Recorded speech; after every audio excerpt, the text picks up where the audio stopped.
All righty, everyone. Thank you so much for hanging out with us today. We're discussing principle number 4 of blueprint process, which states that searching out your blueprint and actually using it is an infinite journey. Now, this is contrary to a lot of the world's thought today.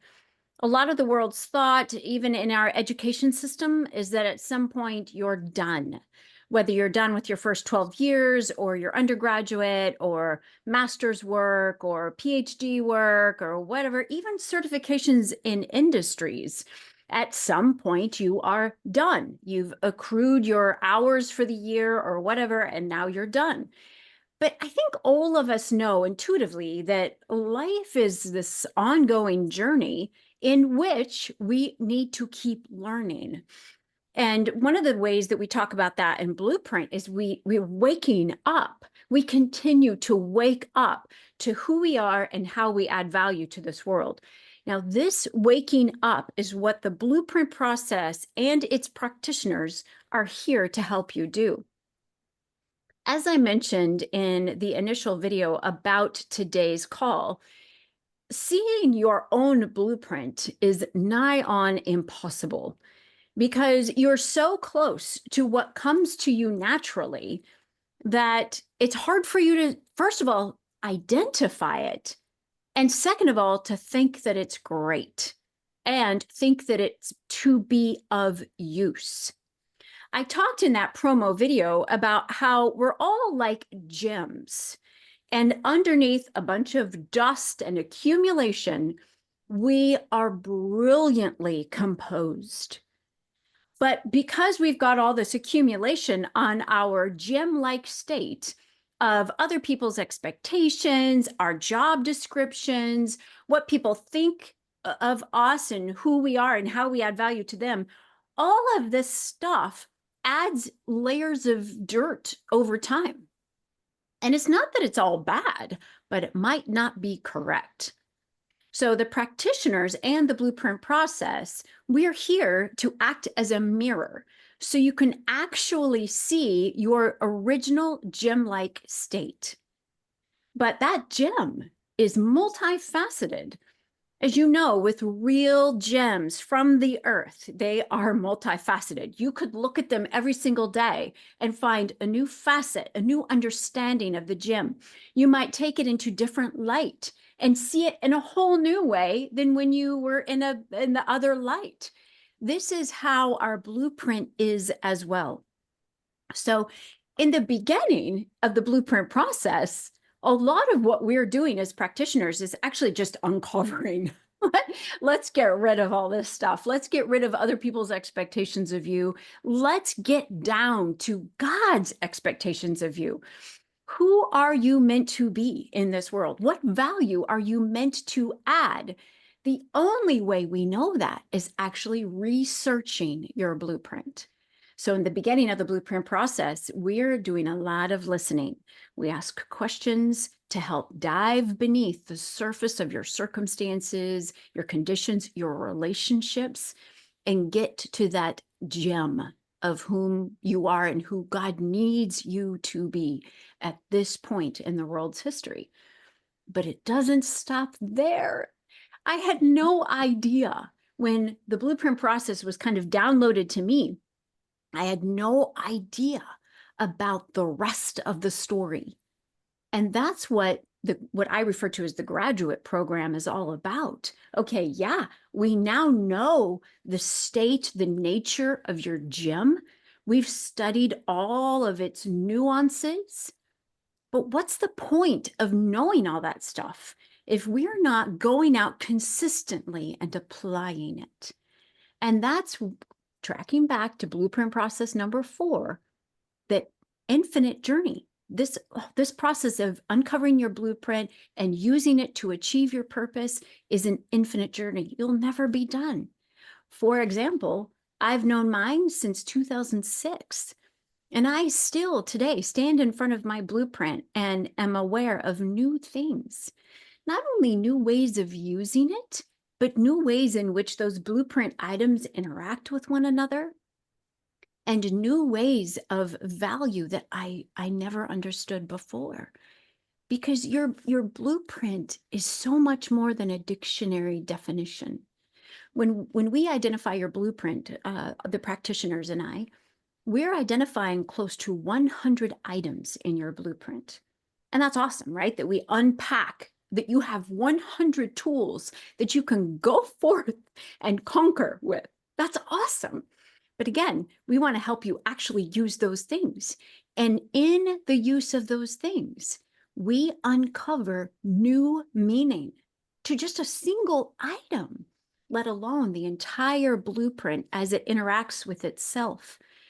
It's amazing. And it kind of makes sense because you're designed by God, who himself is an infinite being. So of course you are too. As an expression of an infinite God, you too are infinite and perfect. That's probably the hardest thing for us to accept. You're on this call today because you want to be the best that you can be. And so it's tempting to look at, where are my faults? What are my weaknesses? And how can I get rid of them? The whole time we're missing the point. God made you perfect. Study that. Use that. And guess what? You'll no longer see weakness. And just by nature of focusing on your strengths, you actually become that perfect image of God that he sees you to be. Super cool. And we as practitioners, oh my gosh, we have the gift, the honor of being able to be a mirror for you on that journey. So it's like a three-way combination here between you, your practitioner, and God, your maker. It's absolutely essential that we include him in this process, since he's the one who designed your blueprint. For those of you who are curious, let's look at Brandon Jenkins, and right behind him, you can see a blueprint. That is Brandon's blueprint. Hi, Brandon. Thank you for showing us your blueprint today. So that's what it looks like. That's 100-ish items that we've uncovered in Brandon's blueprint. And now he is using that information in his life in an ongoing capacity. So even though, Brandon, can you unmute for a second? How long have you known your blueprint? Ish? I think we're going on 4 years. I think it's 4 years this fall. Amazing, right? And the world would tell you, hey, 4 years, in fact, right? That's typical. Hey, you're at the top of your game in education, 4 years, right? The 4-year degree. Yeah, Brandon and I are aware, no, we're just beginning. And that's such an amazing, exciting adventure. So, as usual, I have we have more than 4 practitioners here with us today, but I do have 4 practitioners who have lovingly agreed to be on the panel talking about this 4th principle, that blueprint is an infinite journey, and bless them as they answer the following questions. They're going to be exposing aspects of their blueprint to you.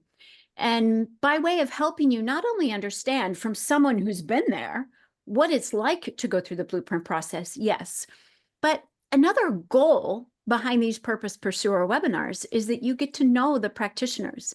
And if this is something that's calling you to do, then you can hear from them and learn from them and study from them in an attempt to identify, are one of these beautiful practitioners right for you in uncovering your infinite blueprint?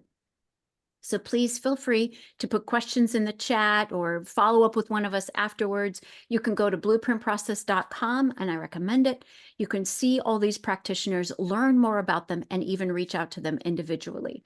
We're here for the sole purpose of helping other people identify their gem, their one-of-a-kind gem, and help them use that gem to improve the world in whatever capacity God needs them to do so. And our eventual goal is that everybody in this world knows their blueprint and uses it. Can you imagine that many gems shining? It just takes a little bit of work uncovering that dirt of other people's expectations and history, etc. All right. So can I have the four panelists kind of raise their hands so we know who's talking with us today? We've got Seth, even though he's not raising his hand right now, how rude. Seth and Ginny and Emily and Frank, thank you guys so much for hanging out with us and sharing of your blueprint. This is a beautiful gift of love that you four practitioners are giving to us right now, because you're revealing, you're being transparent, you're sharing with us who you are and why this conversation matters so much to you and how you've applied it in your life. And for that, I thank you. It means a lot to me personally, and I know it means a lot to people who can learn from you today. All right, so question number one. I love this question because this happens to me all the time. Even though I've known my blueprint since 2006, this always happens. So I'm asking the practitioners, and let's go Seth, Jenny, Em, and Frank. So Seth, let's start with you.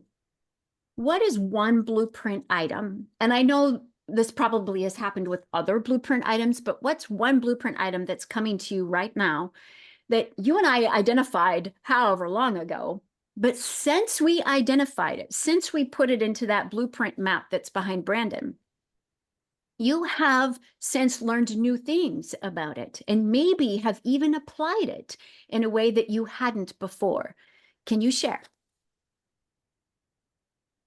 Yeah, so as usual, just preparing, looking at blueprint, um, and praying over it. What really stood out for me was the experiencing acceptance and changing the storyline. I can't tell you enough how huge this is for me. I'm the adopted kid that never fit anywhere. I carried the storyline of unwantedness, not belonging, not good enough. I mean, you name it, like all the negative sides that a mishandled adoption could play out like. So coming into this world with Tammy and starting to go through the elements of adoption, the things that it exposed for me, it wasn't a surprise. As a supply chain and logistics person, I get paid to find out everything that's wrong. If something's going right, it's not my business, but all the stuff that's wrong, that's my jam. But Tammy and I dug into this adoption piece, and what came out of it was, on the other side of all the unwantedness and all of the unloved and all those things that were heavy feelings as a kid, were turned upside down in the fact that, Romans 8 talks about, nothing, basically nothing, like absolutely nothing can separate us from the love of God. So when we started stepping into that and finding that there was a greater love beyond all of the little places that I was looking, it started to completely change the storyline. What became even more incredible is, as we were working through this, it had been a few months before that I actually met my birth mother, and I could find out what really, no kidding, the story was. Mm-hmm. So you want to talk about lives being restored at a level that I never could have imagined. This was one of the defining stories for me. So having that storyline changed, being able to use the elements of this to meet people in these types of storms, to show them that they're not alone, and to show them that there is another side to this stuff, that they don't have to live in the unwantedness and the not good enoughness and all the othernesses that we can assign to that, has just been incredible and hugely transformational, not just for me, but for all my relationships, my kids, my wife, absolutely everyone that I come in contact with. So that's kind of where my morning went, as I was stepping into that, because it's brought me to a place where I can face the forge with people that are in these spaces. I can tell them they're not alone. I can show them a way forward so they don't carry this for 58 years. That's so powerful. And it's born, I love how you brought it back to the fact that it's born out of your own story. So you're able to take now, I love how you said face the forge. You're able to take your own facing of the forge and now use it for other people to help them face their forge. And let's just acknowledge that the people you're looking for are, yeah, not only going through that process, the blacksmithing process, but they're also wanting to face it for a reframing. So you're looking for people who, yes, are going through a storm, but want to see the storm, want to use the storm for greater heights, for good, as opposed to the opposite of, for me, why is this happening to me? I so appreciate what you're doing for the world. Yeah, thank you for that. Miss Jenny, how about you? What's one blueprint item, at least one blueprint item, that you have uncovered new meaning about since we've identified it? Sure. So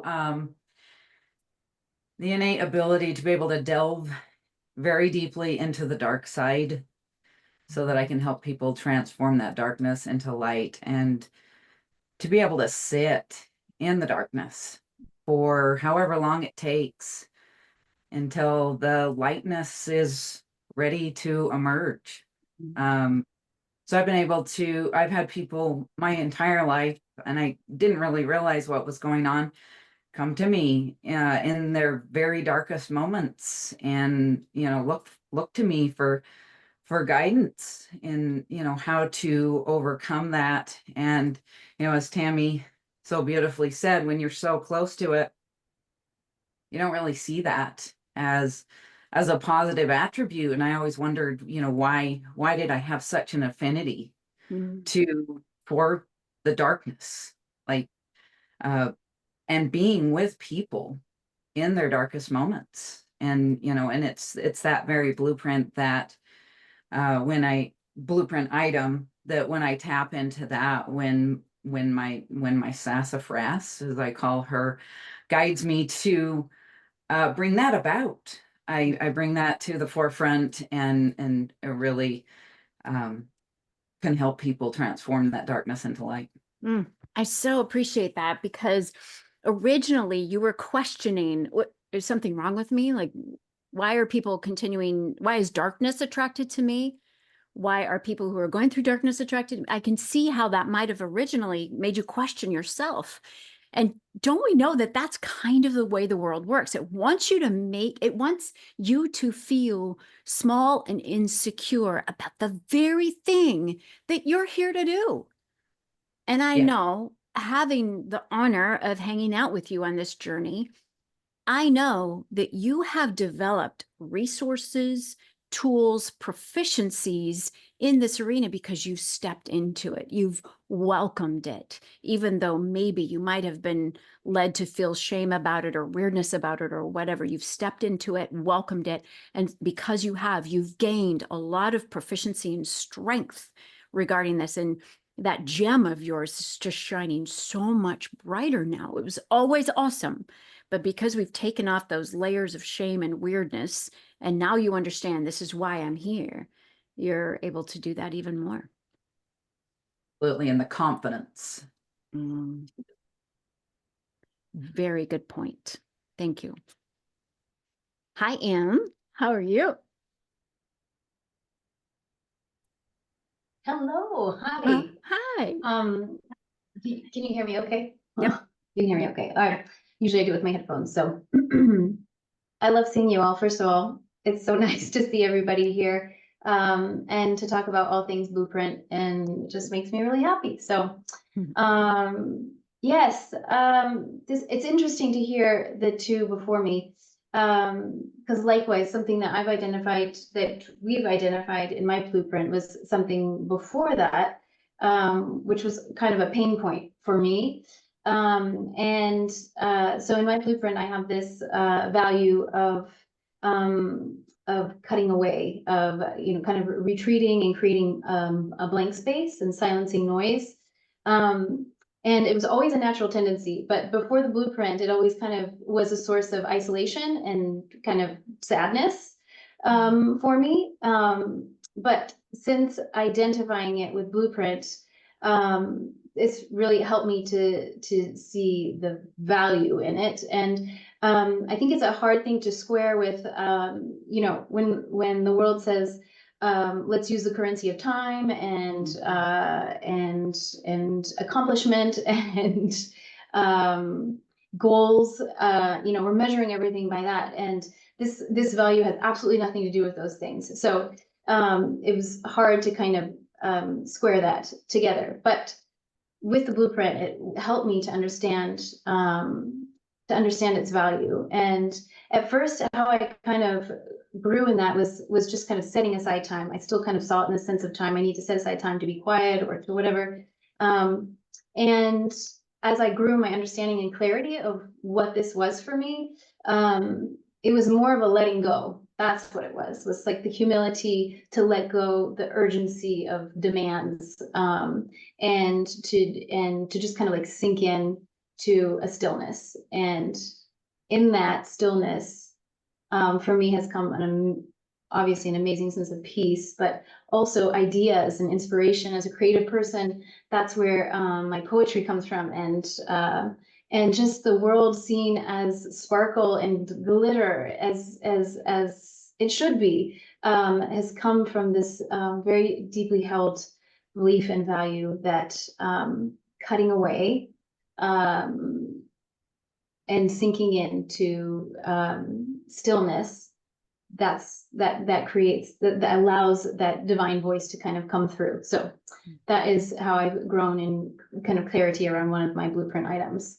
Oh, thanks, love. I am so appreciative of this because I know the background of this. I know how important productivity and achievement, accomplishment, giving, creating has been to you. So to hear that you're establishing this balance of self-love and giving is amazing. And you alluded to it just now, where you recognize that by loving self enough to sink into the freedom and the wish to cut away enables you to shine brighter, enables you to be able to make a greater impact, be more creative, be more energetic, be more positive, whatever. And I'm so appreciative of the humility that it has taken for you to transform in this way and to accept that, yeah, maybe just maybe your value is worth giving yourself that space. And I think right now our world needs to hear this message that self-love is imperative.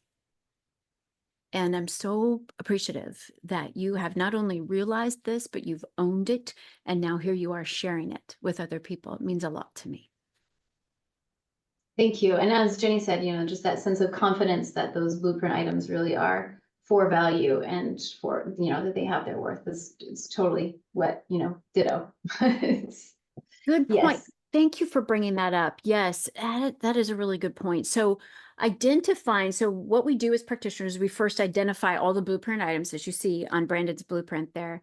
And you're right, both of you. I appreciate you bringing this up because knowing them is one thing, but often people kind of scoff at it. You know, it is interesting when we first identify blueprint items, people are a little dubious, like, really, do I really do that? Or is it just that I want to do that? And is that really valuable? Or is it just something that is easy for me to do? It's so easy to scoff at it. So I appreciate, can I just ask, Jen, how long have you known your blueprint-ish? And Em, how long have you known yours?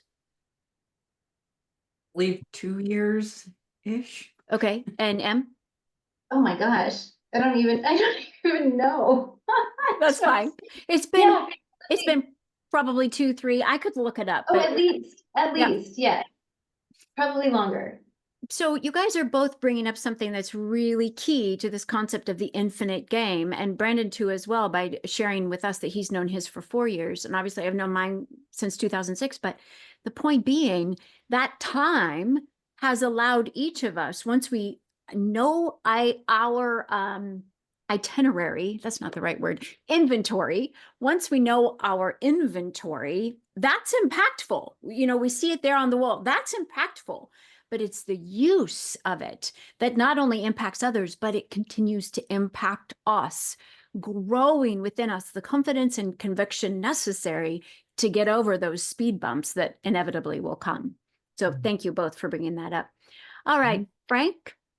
Hi. Can you Hello. Can you share with us your one blueprint item that you've gained additional clarity on since identifying it? Well, the one that really keeps popping up recently is the idea of being calm. Mm. And in my blueprint, I remember writing down calm as in having a harmonious response to attackers. Mm. Sounds so heavy there, but it's like, when I look at it, it's like,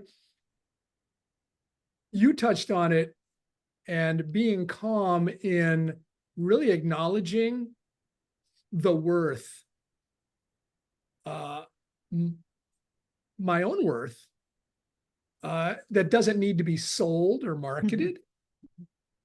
And when I'm calm, I'm actually able to recognize the worth around me. And you know, you step into a world like the Orange County jail system, and you have people there that they've led a certain life, and they just, well, that they don't even think this way consciously. It's just, this is the way life is. These are my homies. These are my, you know, and it's kind of like, and by being calm and listening for the gems, I started introducing the blueprint recently to inmates, and the response I'm getting is like, because I'll bring the sheets in, and I'll pass them through to the deputy, and the deputy looks at that and goes, "Did he need a signature?" I no, just give it to the inmate, and I'll go through it with them, and what you see on the other side of the glass is somebody who has really never been really in touch with who they are as God's creation. They really haven't seen that. And they start, in fact, some of them even tear up. They go, "Whoa, what are we talking about here? This is like something I have never." And I go, "Look, here's the thing. I want you, a ball has been started here. We started rolling a ball here, and God is in charge of this ball. We may never see each other again, but I really want you to take a look at engaging in this." Anyways, small example. I've been meeting with this guy twice now over the past 4 weeks, and I saw him this last week, and he comes, I go, and I don't ask him about the sheets I gave him in the weeks prior, but he goes like this, and near the end, he goes, "Hey, can I get another 4 of those sheets? You know, research passion, research purpose." He knew what they were. And I'm going, I'm not worried about it. He's either engaging and taking it up, or he's not taking it up. I'm good with that, because I know that what the worth is. And I'm looking for people that actually will see that and go, "Oh, whoa." And he goes, "Yeah, I need to get one for myself. But also I've been talking about it with my cellie." And I'm just kind of going, "Don't get excited, Frank. This isn't like a time for hooray." But it's like, look, Frank, this is what you bring. And you're not waiting around for somebody to go, that's acceptable, Frank. And it's like, I see its usefulness. Yeah. And just a small example, people would say, "Frank, when you were a little kid, you used to always bring stuff to us that you were all jazzed up about. And you didn't really care if people like scoffed at it, like you were saying, or laughed at it or pushed you off. You just were all jazzed up by that." Yeah, whatever happened to that guy? And I find myself doing that now, where it's just like, hey, take a look at this. Not in order to sell or to convince, but to, hey, what do you think? What do you see what I see? No? Okay, that's good. But to not withhold. Yep. And when I'm remaining calm in all of that, it gives me an opportunity to unbind these feelings of, "Oh, gee, Frank, you got to say it and do it and perform it in just a way." It's like, no, you don't. You just bring what you got. Yeah. And there's enormous freedom in that. And so that's what I've been looking at recently. And I've been engaged in my blueprint for about I think about the same time as Jenny. about maybe 2 years or so. Okay, cool. Thank you. And thank you for sharing the time frame too. I love what you're talking about. It's actually an interesting offshoot to gaining confidence that Jenny and Emily were just referring to. Yours is different though. I find that people do want, because we're such good stewards of who we are and our time here, our tendency is to try to meet people where they're at, to take your blueprint and make an impact. And we do this indiscriminately because we are such good stewards of our space and wanting to make an impact.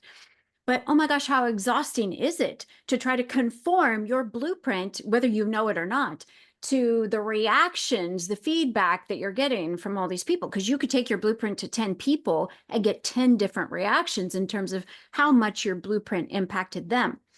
So I appreciate the calmness that you're suggesting here, Frank, is to just let all of that go and bring, I think this is what you said, bring what I have. Bring the God that is within me to the table, knowing that not everyone is going to be able to use it. Fine. We don't have that kind of time anyway to meet everybody where they're at. We just bring what we have. And those who will come to us. They'll be attracted to us. They'll remind us. And by doing that, they'll let us know that they're interested in what we've got. And that's all we need to do, is just to shine that light. Just like a gym. If you think about a gym, it doesn't worry, should I change my color to make an impact over there, right? It doesn't even have that choice. It just is what it is. So are you. You are what you are for a reason and for certain people. Not everyone, but those people who you are here for, whew, well, they love your value and they need it to do what they need to do.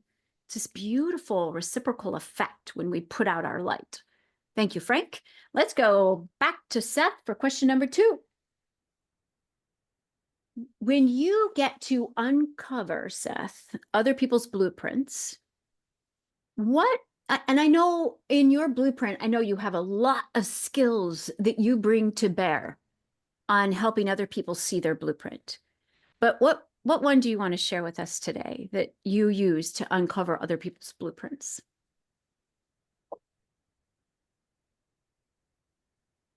My skill, I think, is sharing lessons from these ground zero moments.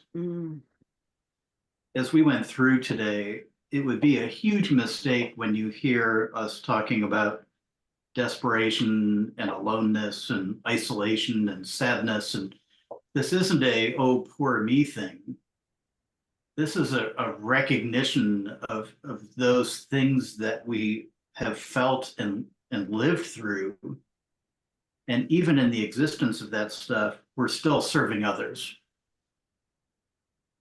It's not about mentioning that stuff to lift ourselves up or to get you to show pity or anything like that. It's providing an awareness of what we've been through, sharing those ground zero moments and those really, really hard things.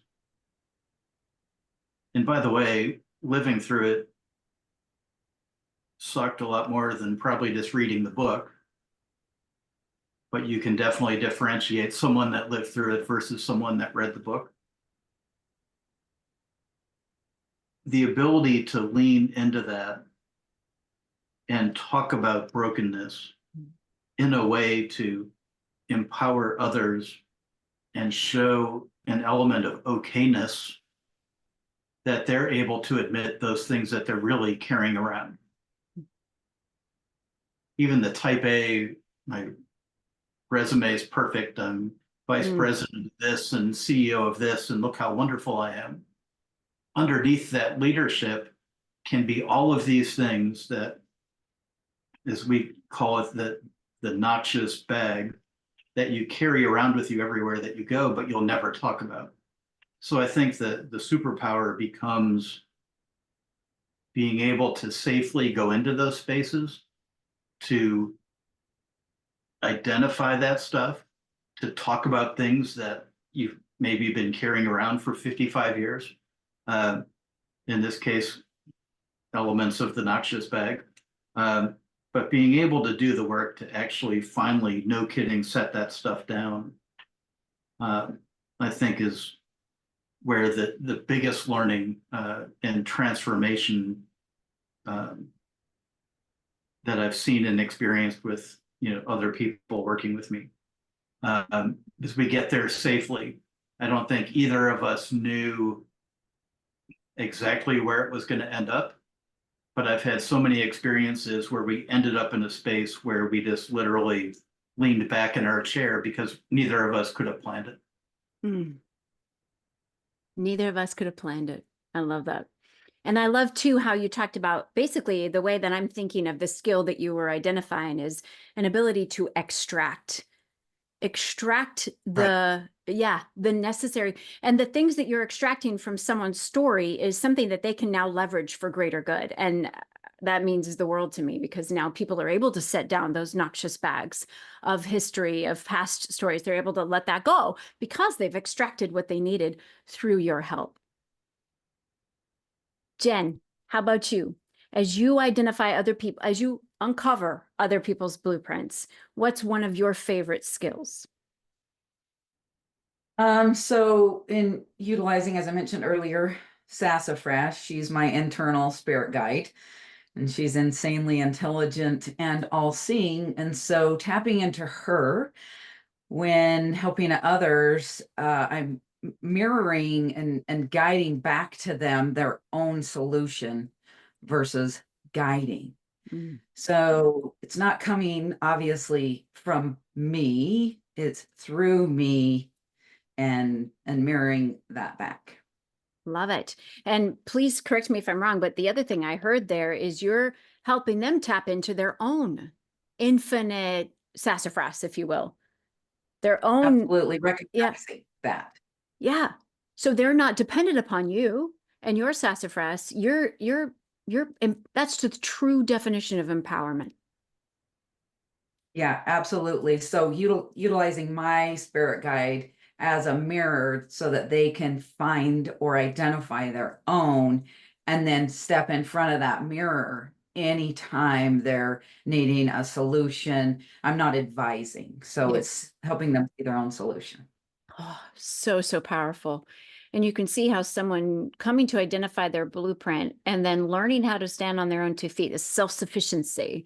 First of all, I think that's what God wants, is us to recognize our completeness in him and then really relying on him, which I know is who you're referring to God as sassafras. And I love that. I so appreciate the independence that somebody can feel working with you and not dependence. Yep, Sweet. Yeah. Sweet M. How about you? What you got? Yeah, just to preface the skill, I would maybe preface it also with one of my passions, which is Nice. just really having this deep passion for understanding our journey, to find our why. Any narrative, any movie, any book of any hero that's on their search for purpose will just leave me in a puddle of tears, because it just really touches me deeply, and I genuinely love that for each of us, and such a strong conviction that we all have our own voice, and I love that. So the skill is being able to ask the questions for a deep dive, and I think the fact that it's backed by this real genuine curiosity and love for individual voice makes that comfortable, if I can say. No, maybe not comfortable, but not like right. Yeah. Sometimes I can feel that way with deep, questions, why questions, but I think because it comes from this place of real genuine love and curiosity, I leverage that as a skill for uncovering other blueprints. Genius. It's so genius. I so appreciate you bringing up how 2 items of your blueprint can interact together, can partner together, can team up and create greater value. So synergy in people is easily explained with the mathematical equation such as 1 + 1 = 3. Instead of having two people together and they're just the sum of their parts, they're now exponential because they're together. The same thing occurs in Blueprint all the time. It's fascinating. And it's part of what we experience on this infinite journey of understanding our blueprint and using it. As we start to see, in fact, it happened on a call right before this today for me. I was talking to someone and she was sharing how two of her blueprint items interacted together to create this exponential result. And it was so invigorating for both of us to realize how she had created value she could not have created with just one of those blueprint items. So thank you for bringing that up. Passion plus skill, boom. Yeah. Thanks, Em. Hey, Frank, how about you? What's one of your favorite skills that you use when you're uncovering blueprints? I was just thinking about that. And when we have our calls on a weekly basis, you don't ever let me step over stuff. And that's kind of like the skill that I'm able to deploy, and that everybody's got a voice, everybody's got a story, everybody's life has some worth to it. And I know you always say, I'll say, yeah, I'm having a great week. And you'll tell me, and then I'll start moving to another idea. And then you'll go, well, tell me about that. Actually, in my own experience, what I'm able to do with people is, oh, by the way, I love people. And I'm really curious about stuff. I used to think that was a fault. Yes. Focus. Yes. Focus on the thing. And it's like, yeah, but look at all this other stuff over here. And what I'll do is I'll actually give people this freedom to stop and say, I'll say, you know, you had just mentioned this thing about family or your work, and would you mind like taking me back to that and saying more about that? And people kind of like, it's almost like they're shocked that anybody even really cares. And it's not like, oh gosh, I'm hanging on every word you got to say, but it's like certain things I'll pick up. And it's like between Tammy and myself, we recently restructured, I guess, my purpose. And I find it coming into play all the time. It's the unloading, the unpacking, and deploying. And I go, that's it. Stop in the spirit of calm. Mm-hmm. You know, you're leaping to a different idea here. There's no need to run. So let's stay around here a bit. Mm-hmm. And people actually feel a much deeper connection there versus just having a nice general conversation about stuff. You know, and it's like I don't want to have general nice conversations about stuff. I want to have you unload so we can unpack stuff and separate into piles so we can start deploying things and having you actually start seeing things that were always there, but you never saw them before, and have people kind of go, you know, one of the favorite things, you know, you got me thinking. I love that. Jeez. So that's kind of like the fun that I'm having. It's like, yeah, slow down, go back. Let's go back to that couple of ideas here that you just talked about. And I seek out those opportunities at every opportunity. It gives me a kind of a thing of just go and see what happens. Yeah, you're letting, once again, back to the selling. Don't worry about selling. Just go there and see, you know. Yeah. So yeah, I appreciate you talking about that, because we can often kind of almost skim across conversations like a stone skimming across the water.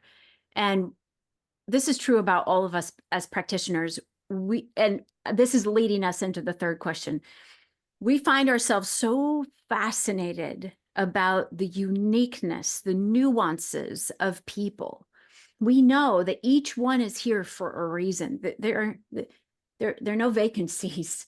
Every single person is here for a reason. So we find ourselves so fascinated by this that we're studying people, whether we're even conscious of it or not.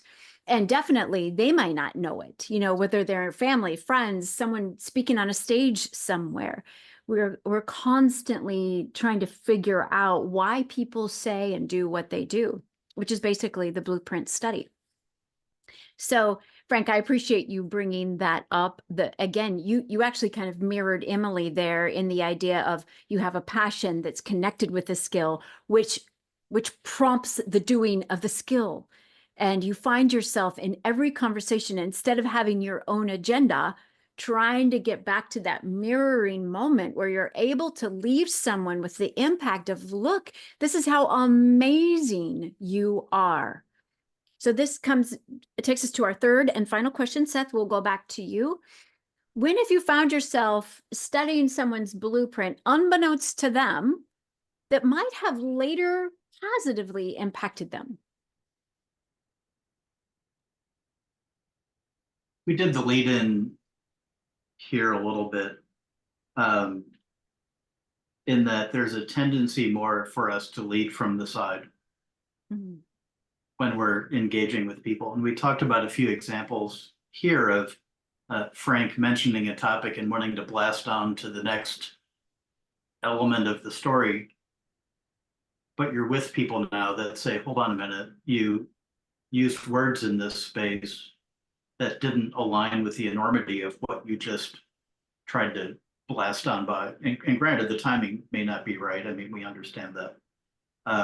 But very rarely do you have people that say, time out, tell me more what's going on in that space, and do it in a safe way. So as this shedding and reordering is going on from both sides, not just the practitioner that's working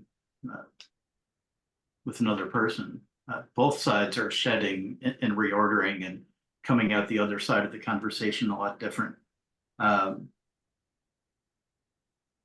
Just that collaborative effect that we've talked about here in a number of different places, and just the passion and skill to be able to do that stands out in each of these stories. And, you know, again, with best intentions, inviting God into this space and seeing this transformation and this connection of story in a way that each and every time just blows my socks off, is what stands out for me.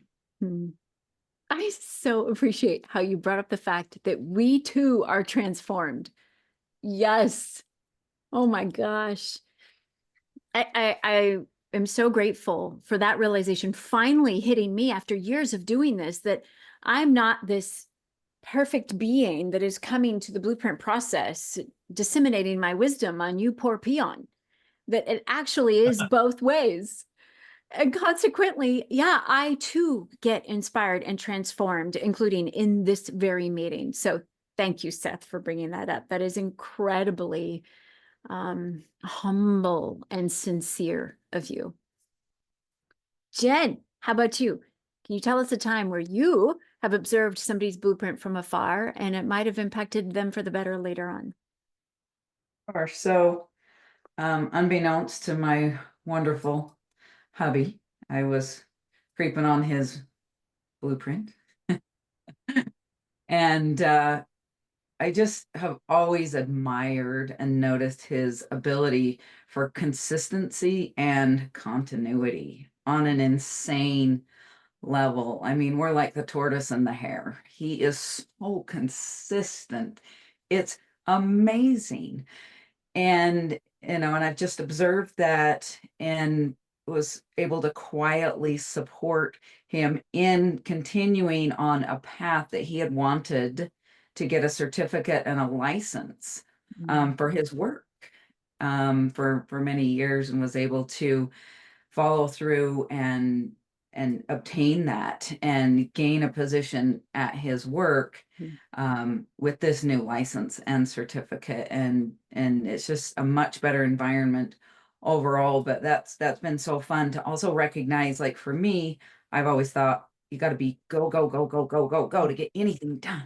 Like nothing gets done if you're not in a big hurry, versus the beautiful gift that he brought to the table that I was able to recognize is slow and steady wins the race as well. And it's just been so fun to watch and see how he plays that forward. I love you so much. I love how you said slow and steady wins the race as well. Not better, not worse, as well. That was cool. Em, I see you shaking your head. I know that that message impacted you greatly because of what you shared earlier. Yes, and also I'm going to add on to just how impactful Blueprint can be in our families, because I'm using it all the time, all the time. As a parent, I have 3 young children, and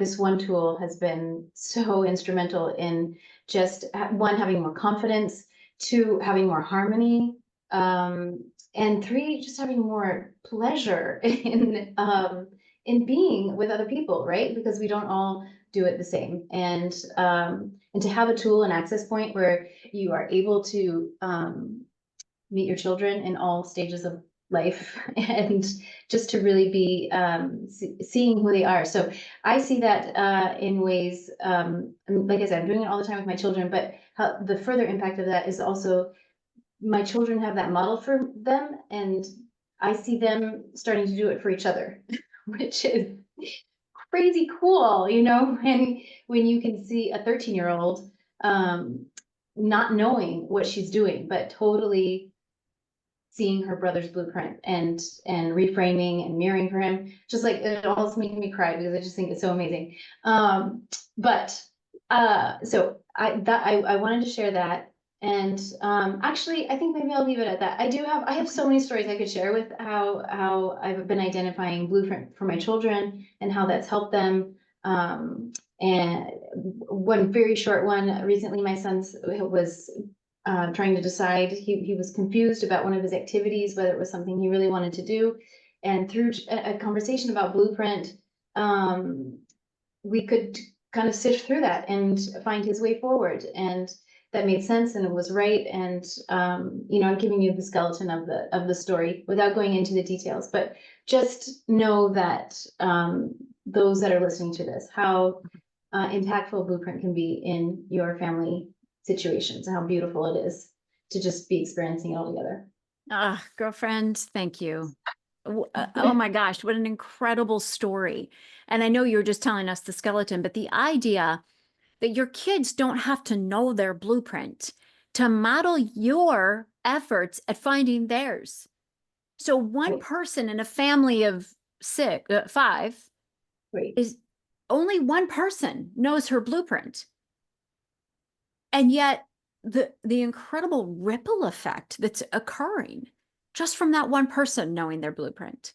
I so appreciate you for stepping into that, trying that, because at first glance, that would seem nigh impossible, especially when you have a history with your kids and they have patterns of behavior, etc. And yet you were able to step in, kind of like what Frank was saying earlier, and just bring what you have, not be their mom, but bring what you have to the relationship and let that do the work. Thank you. Love it. Frank, last but not least, we can't hear you, love. 2 ideas that just Okay. sort of came to me. My wife has become a family travel planner. Hmm. This is unknown to me from prior history of us, but to make a really long story short, it's been me that's been the kind of planner, world traveler guy. Anyways, so she playfully asked me a few weeks ago, she goes, well, I hope you don't have anything planned on this day, because I've already planned for us to go to Big Sur for a couple of days. And I'm going, okay, you're not serious. No, I don't have anything planned for that day. She goes, well, great, because we're going to be dipping our toes into the water in Big Sur. And I'm kind of going, and I just stand amazed at that. I go, wow, this is amazing. I mean, I haven't studied her blueprint like that way, but I kind of go, from what I'm doing here, there's one of my favorite things is looking at an overflow. There's an overflow that occurs in the world around you.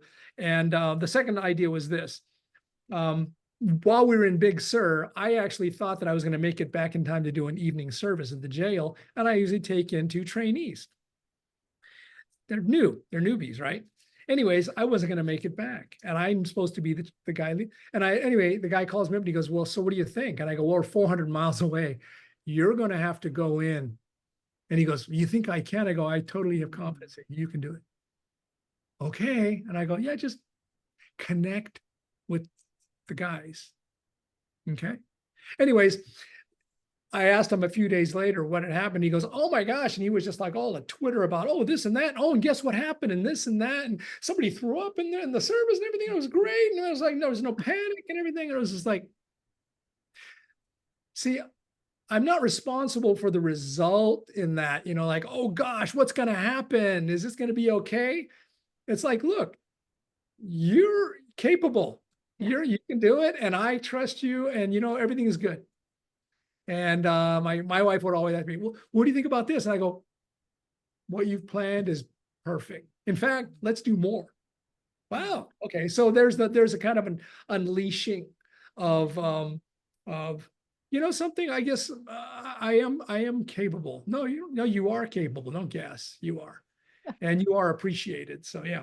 Oh, Frank, I love it. 2 words: overflowing and unleashing. Can't think of a better way to describe the impacts of knowing your blueprint. And I really, really appreciate how you, in all of that, you're recognizing that your blueprint is one of a kind as an expression of God, and so is everyone else's. Whether they're irritating you, whether you've known them for 5,000 years or not, everyone else is a one of a kind expression of blueprint. And in that, we should be curious about it.